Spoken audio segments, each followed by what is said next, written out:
अस्सलाम वालेकुम students, welcome to chemistry सीखो। इस वीडियो में हम लोग डिस्कशन करेंगे एनर्जी लेवल डायग्राम के बारे में।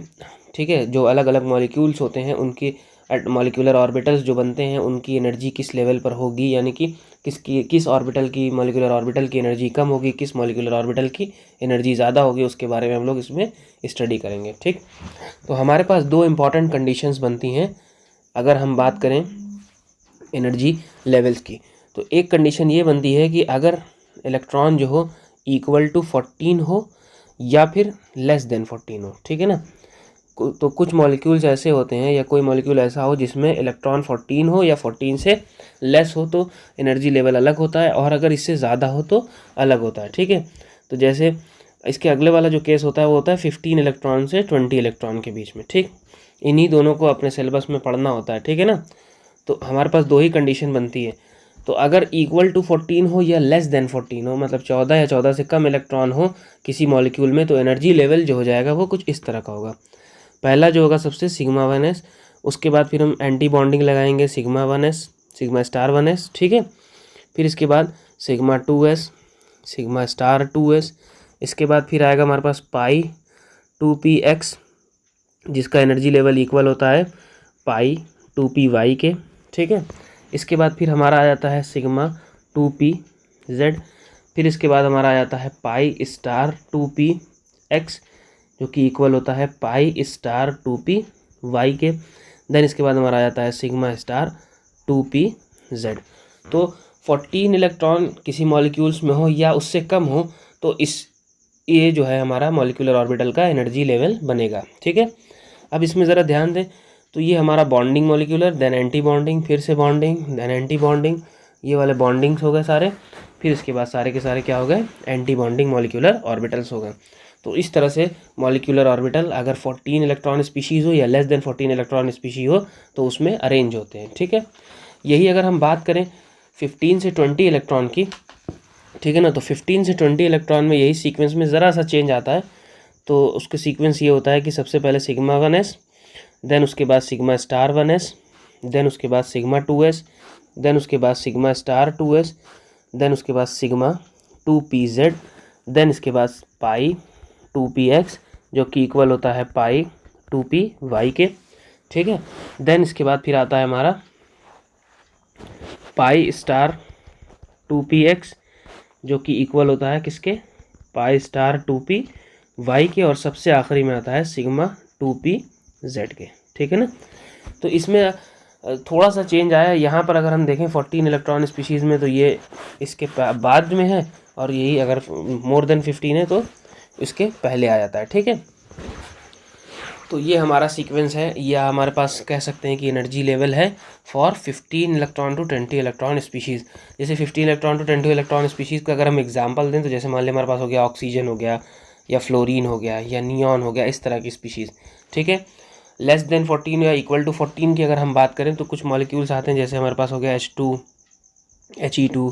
ठीक है, H2+ हो गया, या H2- हो गया, इस तरह के जो या Li2 हो गया, इस तरह के जो मॉलिक्यूल्स होते हैं वो किस में आते हैं, इक्वल टू 14 या लेस देन 14 में आते हैं। ठीक, अब इनका हम एनर्जी लेवल डायग्राम अगर बनाएंगे तो हमको इनको अरेंज करना पड़ेगा एक एनर्जी लेवल पर। तो चलिए हम उसका डायग्राम बनाते हैं। ठीक है, तो ये है हमारा एनर्जी लेवल डायग्राम। ठीक है, फॉर कैसी स्पीशीज़ जिसमें इलेक्ट्रॉन क्या हो, लेस देन 14 हो या फिर इक्वल टू 14, लेस या फिर इक्वल टू 14 इलेक्ट्रॉन्स हो। ठीक है, ऐसी कंडीशन में कुछ हमको इस तरह का एनर्जी लेवल डायग्राम देखने को मिलता है। यहाँ पर आप देखिए ध्यान से, तो नीचे सिग्मा 1s है। ठीक है, फिर उसके बाद सिग्मा स्टार 1s, देन उसके बाद sigma 2s, sigma star 2s, then pi 2p।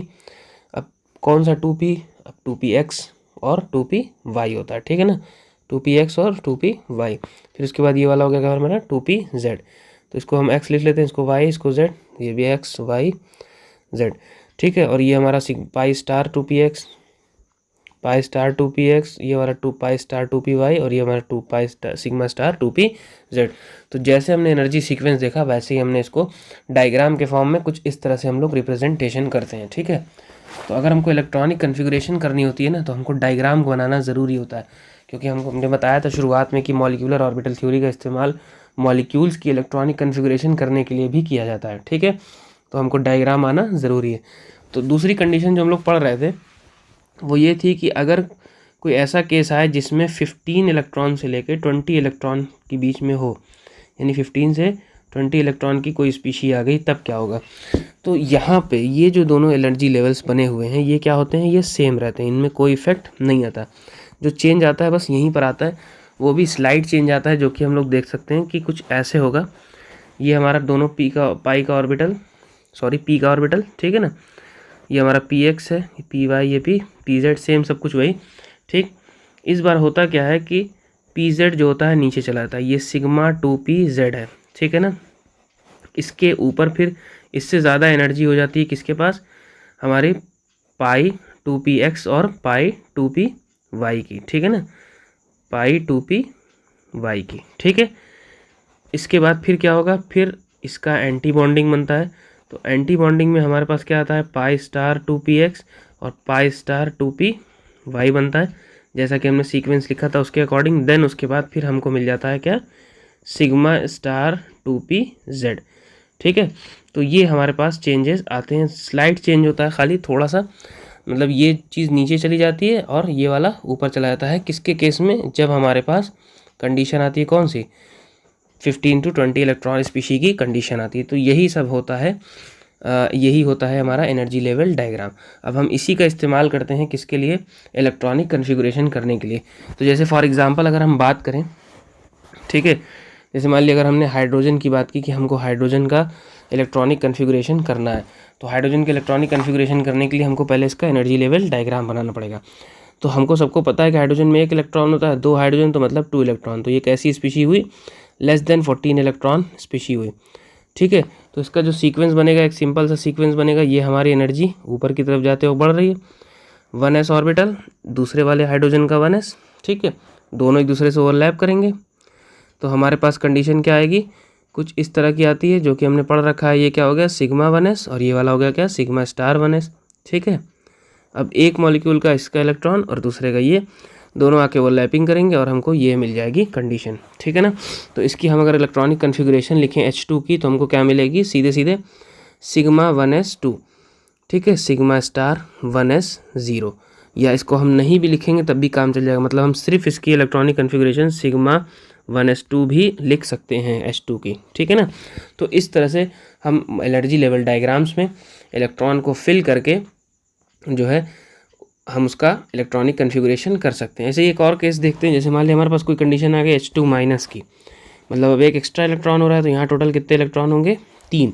ठीक है, तो तीसरा वाला इलेक्ट्रॉन कहाँ जाएगा, तो ये हमारा 1s वाला इसमें ऐसे ही रहेगा, उसके सामने 1s वाला ऐसे रहेगा, तो बॉन्डिंग वाले में 2 आ जाएंगे, 2 से ज़्यादा तो जगह होती भी नहीं, तो सिग्मा 1s, तो जो एक एक्स्ट्रा हो रहा होगा वो कहाँ जाएगा, एंटी बॉन्डिंग में। ठीक है ना, तो हम जो अगर इसको देखेंगे तो हमारे पास इलेक्ट्रॉनिक कन्फिगरेशन H2 माइनस की क्या बनेगी, sigma 1s2 sigma star 1s1। ठीक है, तो इस तरह से हम लोग इलेक्ट्रॉनिक कन्फिगरेशन को कर सकते हैं। ओके, अब इन्हीं इलेक्ट्रॉनिक कन्फिगरेशन के अलावा मॉलिक्यूलर ऑर्बिटल थ्योरी जो है हमको बॉन्ड ऑर्डर के बारे में भी बताती है। ठीक है ना, जैसे H2 में क्या बॉन्ड ऑर्डर होगा, H2 माइनस में क्या बॉन्ड ऑर्डर होगा। तो जैसे अगर हमको बॉन्ड ऑर्डर कैलकुलेट करना है, ठीक है, बॉन्ड ऑर्डर का मतलब क्या होता है, number of bond present between the 2 atom या जॉइंट एटम जो आपस में जुड़े हुए हैं, उनके बीच में कितना बॉन्ड है। ठीक, तो इसको कैलकुलेट करने के लिए, बॉन्ड ऑर्डर कैलकुलेट करने के लिए मॉलिक्यूलर ऑर्बिटल थ्योरी के अकॉर्डिंग एक फार्मूला बनाया गया है, जो कि है क्या, नंबर ऑफ बॉन्डिंग इलेक्ट्रॉन्स, फिर number of anti bonding upon 2। ठीक है, तो bonding electron, anti bonding electron, दोनों को माइनस करके अपॉन 2 कर देंगे। ठीक, तो यहाँ से हमको बॉन्ड ऑर्डर कैलकुलेट हो जाएगा ईजिली। तो अगर हम कैलकुलेट करने जाएँ, तो जैसे मान लिया हमने H2 माइनस का कैलकुलेट करना है, तो हमारा बॉन्ड ऑर्डर क्या होगा, इसमें बॉन्डिंग इलेक्ट्रॉन देखिए 2 हो रहे हैं और एंटी बॉन्डिंग 1 हो रहा है, तो अपॉन 2। तो इस केस में जो बॉन्ड ऑर्डर आएगा क्या आएगा, हाफ आएगा।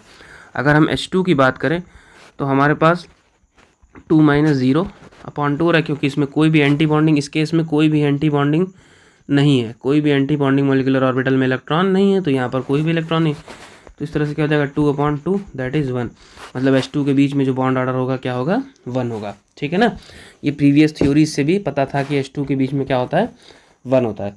तो इस तरह से हम लोग बॉन्ड ऑर्डर को कैलकुलेट कर सकते हैं। ठीक है, अब इसी का यूज़ हम लोग स्टेबिलिटी को जानने के लिए भी करेंगे। ठीक है ना, जैसे अगर हमको चेक करना हो कि कौन ज़्यादा स्टेबल होगा तो सबसे अच्छा तरीका यह है कि देखना हो कि अगर बॉन्डिंग इलेक्ट्रॉन्स या बॉन्डिंग मॉलिक्यूलर ऑर्बिटल में इलेक्ट्रॉन्स ज़्यादा हो रहे हैं एंटी बॉन्डिंग से।